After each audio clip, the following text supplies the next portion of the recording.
চারদিকে ভূমি দ্বারা আবদ্ধ বিশ্বের গুরুত্বপূর্ণ এক সামুদ্রিক অঞ্চল ভূমধ্যসাগর। বিশ্ব বাণিজ্য, রাজনীতি এবং সংস্কৃতি প্রসারে এই সাগরের অবদান অনেক। বহু প্রাচীন সভ্যতার আঁতুড়ঘর হিসেবে খ্যাত ভূমধ্যসাগর সম্পর্কে জানব কতে কুড়ির এ পর্বে।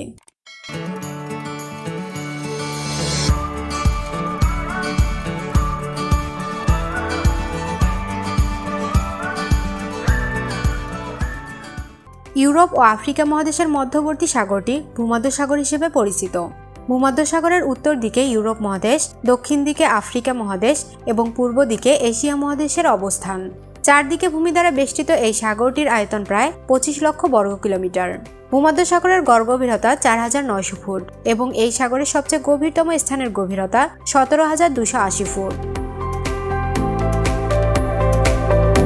দুটি সাগর অথবা দুটি বিশাল জলরাশিকে সংযুক্তকারী সরু জলপথকে প্রণালী বলা হয়। ভূমধ্যসাগর একাধিক প্রণালী ও জলপথের সাহায্যে অন্যান্য বিভিন্ন সাগর ও মহাসাগরের সাথে যুক্ত রয়েছে। ভূমধ্যসাগরের মধ্যে রয়েছে মর্মর সাগর ও এজিয়ান সাগর। তুরস্কের অন্তর্ভুক্ত মর্মর সাগরে থাকা বসফরাস প্রণালীর সাহায্যে ভূমধ্যসাগর কৃষ্ণ সাগরের সাথে মিলিত হয়েছে।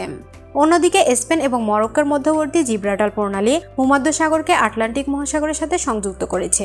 এছাড়া ইউরোপ ও এশিয়ার মাঝে সমুদ্রপথের দূরত্ব কমাতে সুয়েজ খাল খননের মাধ্যমে ভূমধ্যসাগরকে লোহিত সাগরের সাথে যুক্ত করা হয়েছে। ইতালি, ফ্রান্স, স্পেন, তুরস্ক, মিশর, লিবিয়া, ইসরায়েল, সিরিয়া, লেবানন সহ 21টি দেশ ভূমধ্যসাগরের তীরে অবস্থিত।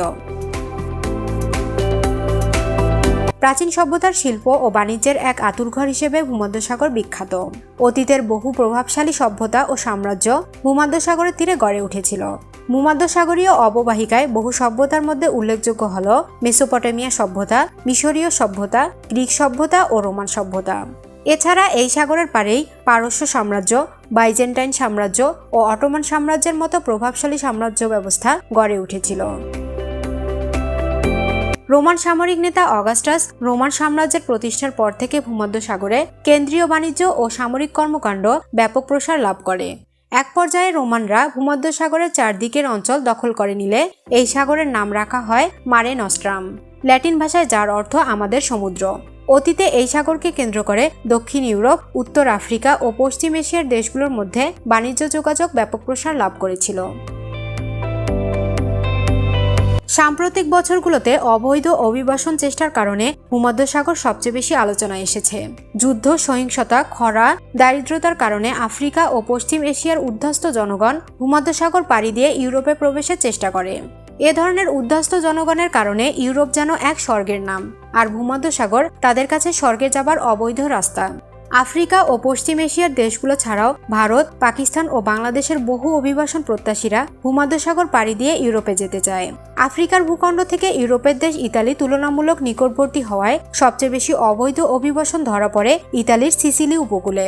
বৈধ পথে ইউরোপ জমানোর প্রক্রিয়া দিন দিন বেশ কঠিন হওয়ায় ভূমধ্যসাগর পাড়ি দিয়ে অবৈধ উপায়ে ইউরোপে প্রবেশের ঝুঁকি বেড়েছে। ঝুঁকিপূর্ণ এই পথে অভিবাসন গ্রহণ করতে গিয়ে ভূমধ্যসাগরে ডুবে মরেছে বহু লোক। যারাও বা জীবিত ইউরোপে পৌঁছাতে পেরেছে তাদের অনেকেই কারাবরণ সহ ভোগ করতে হয়েছে নানা ধরনের শাস্তি। বিশ্ব বাণিজ্য ও রাজনৈতিক ক্ষেত্রে ভূমধ্যসাগরের ভৌগোলিক ও অর্থনৈতিক গুরুত্ব অপরিসীম।